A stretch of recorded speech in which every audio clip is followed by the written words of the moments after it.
그때 내가 아하와 강가에서 금식을 선포하고 우리 하나님 앞에서 스스로 겸비하여 우리와 우리 어린아이와 모든 소유를 위하여 평탄한 길을 그에게 간구하였으니 이는 우리가 전에 왕에게 아뢰기를 우리 하나님의 손은 자기를 찾는 모든 자에게 선을 베푸시고 자기를 배반하는 모든 자에게는 권능과 진노를 내리신다 하였으므로 길에서 적군을 막고 우리를 도울 보병과 마병을 왕에게 구하기를 부끄러워하였습니다. 그러므로 우리가 이를 위하여 금식하며 우리 하나님께 간구하였더니 그의 응낙하심을 입었느니라. 오늘 이 새벽에도 이렇게 예배 자리에 나와서 하나님께 예배드리는 우리 성도님들을 환영하고 축복합니다. 지난 시간에는 이스라엘 백성들이 2차 포로 귀환을 앞두고 아하와로 흐르는 강가에 집결해서 3일 동안 인원 체크를 했는데 그 중에 성전을 섬길 레위인이 한 사람도 없었다는 내용을 살펴봤습니다. 성전에서 섬기고 또 율법을 가르칠 레위인이 한 사람도 없다라는 것은 큰 문제였기 때문에 사람을 보내서 레위인들을 데려오게 합니다. 그렇게 40명 정도의 레위인들이 귀환 행렬에 동참하게 되는데 이들이 헌신을 결심할 수 있었던 결정적인 이유는 힘들고 알아주지 않는 일조차 하나님께서 맡겨주신 일로 여긴 성전 노예 느디님 사람들의 결단이 있었기 때문이었습니다. 그리고 이스라엘 민족들이 아하와 강가에 모인 지 12일째 되던 때에 본격적으로 귀환길에 오르게 됩니다. 오늘 본문에서는 아하와 강가에 집결해서 예루살렘으로 향하기 전에 있었던 한 가지 에피소드를 말씀해주고 있습니다. 이제 곧 이스라엘 민족이 떠나게 될 길은 몇 달이나 걸려서 가야 하는 긴 여정이었을 뿐만 아니라 다양한 위험들을 만날 수 있었기 때문에 포로 귀환을 앞둔 모든 구성원의 마음속에는 수많은 걱정들이 있었을 것입니다. 그 걱정들 중에서 대표적인 위험에 대한 걱정이라고 한다면 길에 매복하고 있다가 사람들이 지나가면 공격해서 사람을 해치고 물건을 빼앗는 도적의 위험이 있었을 것입니다.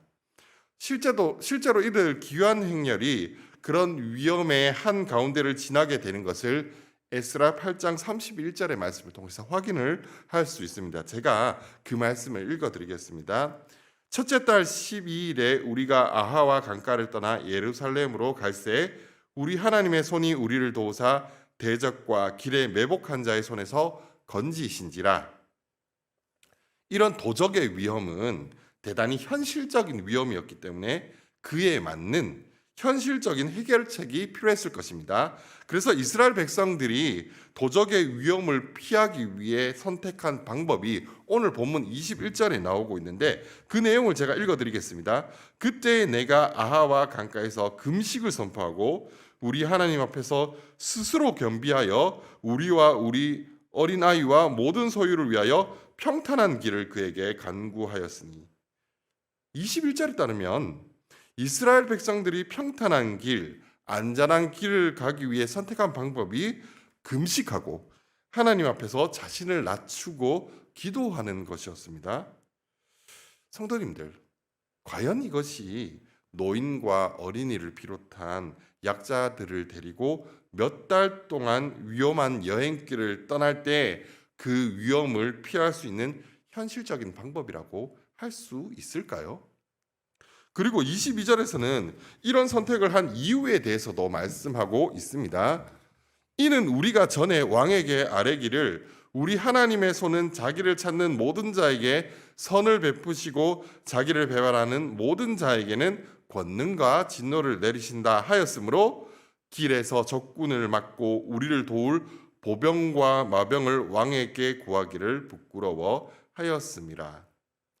22절에 나오는 말씀에 따르면 위험하고도 긴 여행을 앞두고 하나님께 금식하고 기도한 이유는 페르시아 왕에게 하나님을 찾는 모든 자를 하나님께서 도와주신다라는 말을 했고, 그런 이유로 왕에게 자신들을 지켜줄 군사들을 구하는 것을 부끄러워했기 때문이라고 합니다. 이런 고백을 보면은 한편으로는 참 대단한 신앙을 가졌다라는 생각이 들기도 하지만, 또 다른 한편으로는 과연 이것이 최선인가라는 물음이 생길 수밖에 없다라는 것입니다. 이를테면 이런 것입니다. 말라기 4장 2절에는 이런 말씀이 나옵니다. 내 이름을 경외하는 너희에게는 공의로운 해가 떠올라서 치료하는 광선을 비추리니 너희가 나가서 외양간에서 나온 송아지 같이 뛰리라. 이 말씀을 알고 믿는 어떤 사람이 병에 걸렸는데도 하나님께서 고쳐주실 것을 믿기 때문에 병원에서 치료받기를 거부한다면 그 사람을 믿음이 좋은 사람이라고 할 수 있을까요? 병원에 가서 진료를 받으면서 하나님의 도우심을 구할 방법은 없는 것일까요? 마찬가지로 에스라와 이스라엘 민족의 경우에도 위험한 길을 가기에 앞서 페르시아의 왕에게 자신들을 호위해 줄 군사를 구하는 것에 대해서 믿음 없는 행동이라고 비난할 문제는 아니지 않겠습니까?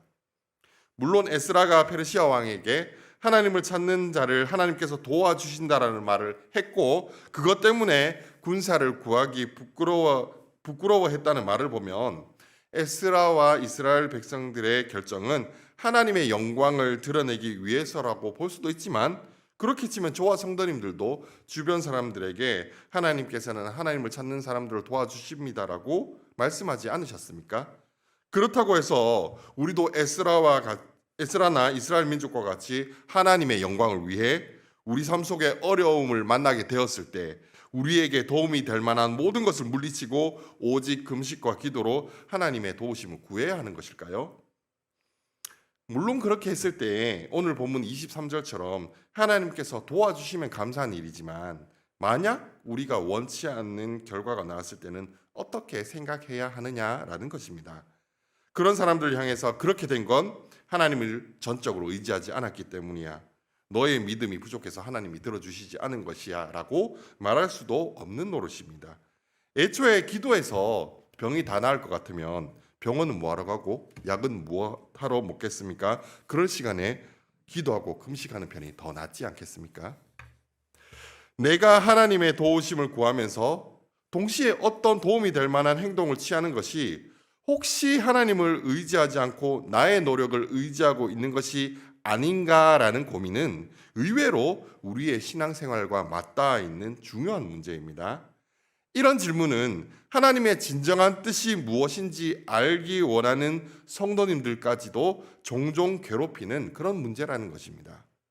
마찬가지로 오늘 본문에서 에스라와 이스라엘 민족이 금식과 기도로서 하나님의 도우심을 구하면서 자신들을 호위할 군사를 구하지 않은 것을 어떻게 이해해야 할까요?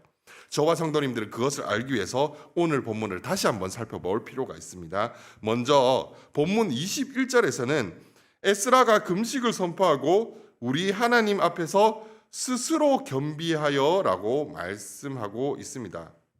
하나님 앞에서 스스로 겸비하여라는 말은 하나님의 얼굴, 히브리어로 파님이라고 하는데요, 하나님의 얼굴 앞에서 스스로 자신을 낮춘다라는 뜻입니다. 여기서 중요한 것은 하나님의 얼굴 앞에서라는 말입니다. 하나님의 얼굴 앞에 있다는 것이 어떤 의미일까요? 그것은요, 하나님을 향해 있다라는 뜻이고 그분만을 바라보고 있다라는 의미입니다. 이를 통해서 이스라엘 민족이 하나님께 금식하고 기도하는 행동 안에는 전적으로 하나님만을 의지하겠다는 그들의 신앙 고백이 담겨져 있다는 사실을 알 수가 있습니다. 따라서 본문에서 주목해야 할 것은 에스라가 왕에게 군사를 구했는지 구하지 않았는지가 아니라 에스라와 이스라엘 민족의 마음이 전적으로 하나님을 향했다라는 사실에 초점을 맞추어야 한다라는 것입니다.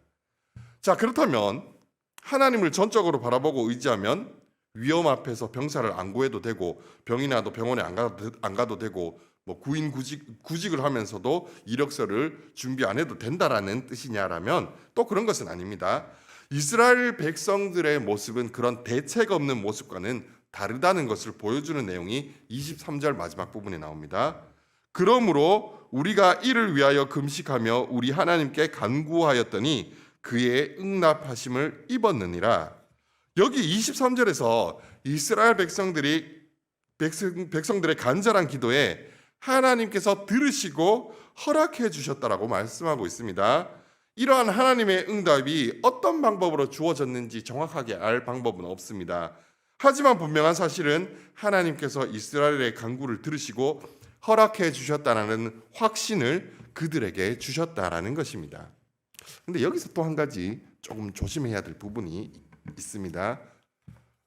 이런 종류의 확신은, 기도 응답의 확신은 우리 마음에 떠오르는 어떤 생각과 같이 불완전한 확신이 아니다라는 것입니다. 왠지 그럴 것 같은 기분을 가지고 내가 기도해 보니 하나님이 이런 마음을 주셨어라고 말하는 것은 대단히 위험한 일입니다. 그렇다면 우리는 어디서 이런 하나님의 응답에 대한 그런 확신을 얻을 수 있을까요? 바로 하나님의 변하지 않는 약속의 말씀을 통해서 확신을 얻을 수가 있습니다. 저와 성도님들이 하나님을 간절히 찾고 기도할 때 하나님께서 우리를 반드시 만나주시고 우리의 기도를 들어주신다라는 확신을 주는 말씀을 한 구절 소개해 드리겠습니다. 바로 역대하 15장 2절의 말씀인데요. 이 말씀은 선지자 아사랴가 아사 왕과 유대 백성들에게 전한 말씀입니다. 그 내용을 제가 읽어 드리겠습니다. 너희가 여호와와 함께하면 여호와께서 너희와 함께하실지라. 너희가 만일 그를 찾으면 그가 너희와 만나게 되시려니와 너희가 만일 그를 버리면 그도 너희를 버리시리라.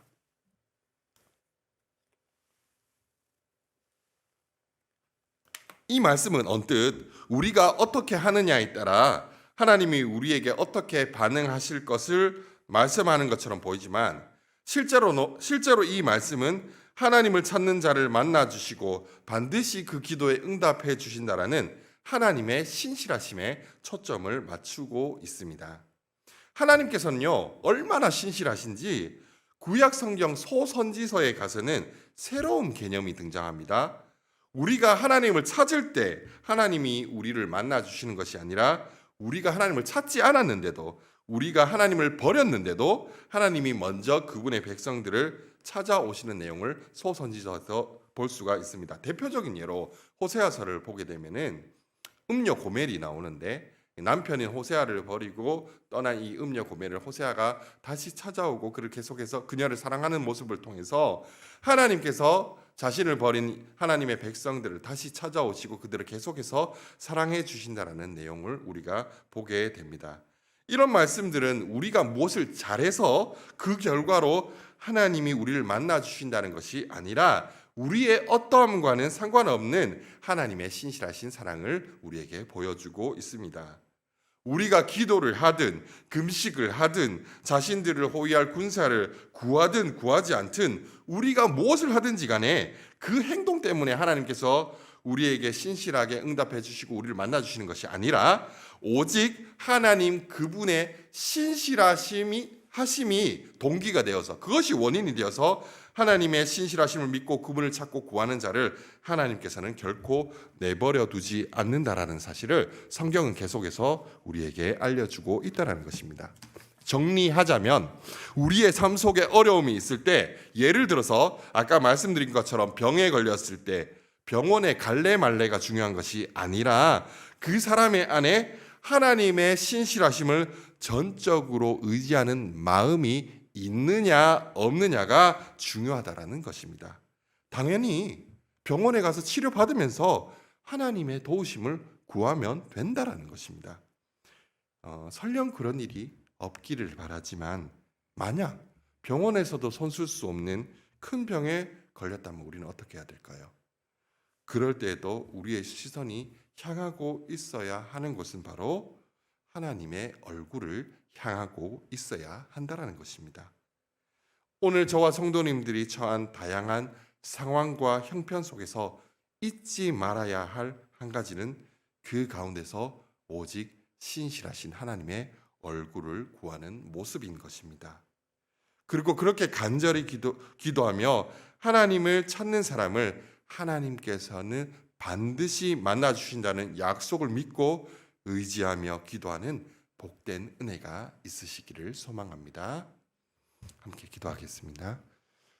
하나님 아버지, 하나님께서는 하나님을 찾는 자를 결코 내버려 두지 않으시고 그 기도에 신실하게 응답해 주신다라는 말씀을 오늘 배우게 되었습니다.